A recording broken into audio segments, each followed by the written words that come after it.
మరి ఈరోజు ఎవరి జాతకం గురించి మీరు తెలియజేయబోతున్నారు?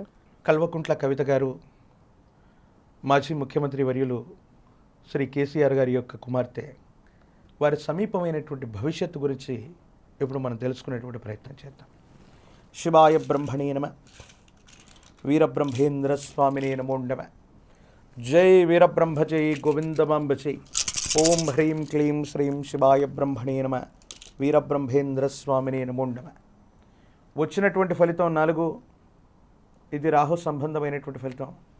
ప్రతిసారి కూడా ప్రశ్నాశాస్త్రం గవ్వ ప్రశ్నను అనుసరించి మేము చెప్పేటువంటి ప్రతి సందర్భంలో కూడా ఈ 4 సంఖ్య గురించి మళ్ళీ చెప్తూ ఉంటాం. ఈ 4 సంఖ్య అన్నటువంటిది రాహు సంఖ్య. అందుకే రాహు సంబంధమైనటువంటి నియంత్రణలో ఉన్నటువంటి మద్యం తత్సంబంధమైనటువంటి విషయాలకు సంబంధించిన ఆరోపణలో వీరు చిక్కుకున్నారు, ఇబ్బందులు పడ్డారు, సమస్యాత్మకమైనటువంటి పరిస్థితుల్ని మనం చూసాం.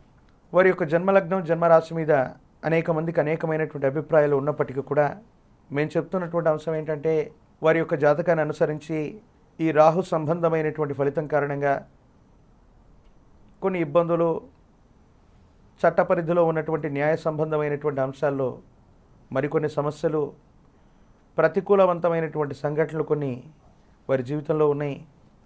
ప్రత్యేకించి తెలంగాణని ఉద్యమించి తీసుకొచ్చినటువంటి కేసీఆర్ గారి యొక్క తనయురాలిగా కవిత యొక్క జీవిత గమనంలో జరగబోయేటువంటి అంశం ఏంటంటే, ఈవిడ జీవితంలో కూడా ఒక ఉద్యమానికి శ్రీకారం చుట్టగలిగినటువంటి పరిస్థితులు ఉన్నాయి. దేశ కాలమాన పరిస్థితులు, ప్రజల చేత ప్రజల కొరకు ఎన్నుకోబడేటువంటి ప్రజాస్వామ్య వ్యవస్థలో ఎప్పుడు ఏమవుతుందో తెలియదు, కానీ సమీపమైనటువంటి భవిష్యత్తులో చట్టం, న్యాయ సంబంధమైనటువంటి విషయాల్లో ఎక్కువగా సమస్యలను వీరు ఎదుర్కోవడంతో పాటు ప్రజల కోసం ఒక ఉద్యమానికి శ్రీకారం చుడతారు. ఉద్యమ స్ఫూర్తి చేత, మళ్ళీ నాయకత్వ లక్షణాల చేత ప్రజల్ని ఆకర్షించుకునేటువంటి ప్రయత్నాన్ని కూడా తప్పకుండా కవిత గారు చేసేటువంటి అవకాశం ఉంది. ఈ రాహు సంబంధమైనటువంటి మాయ ఎలా ఉంటుందంటే, ఖండాంతరాలు దాటినటువంటి ఖ్యాతినో, ఖండాంతరాలు దాటినటువంటి సంపదనో రాహు ఇస్తూ ఉంటాడు, అనుకూలిస్తూ ఉంటే. ఏమీ లేకపోయినప్పటికీ కూడా రాహు అంటే కొన్ని రకాలైనటువంటి విషయాల్లో ఒక తెలియని మాయ. అది ఎన్ని నిమిషాలు ఉంటుందో, ఎన్ని గంటలు ఉంటుందో, ఎన్ని సంవత్సరాలు ఉంటుందో మనకు సంబంధించిన యోగాన్ని బట్టి ఉంటుంది. కవిత గారికి సంబంధించినటువంటి జాతకంలో ఒకవైపు చట్టపరమైనటువంటి విషయాల్లో వచ్చిన ఇబ్బందులు ఆవిడ సమీపమైన భవిష్యత్తుకు పునాదులు కాబోతున్నాయి.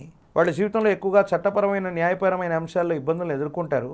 అట్ ద సేమ్ టైం ఒక ఉద్యమానికి శ్రీకారం చుడుతూ మాయాస్వరూపుడైనటువంటి రాహువు ఒక గొప్ప పాత్రని పోషిస్తాడు. ఆవిడ ప్రజా జీవితంలో మరో ఉద్యమానికి కర్తగా వ్యవహరించడంతో పాటు ఈ ప్రజాస్వామ్య వ్యవస్థలో ఒక గొప్ప పోరాటాన్ని చేయబోయేటువంటి పరిస్థితులు కూడా వారి యొక్క జాతకంలో ఉన్నాయి. For more videos like this, subscribe Big TV channel.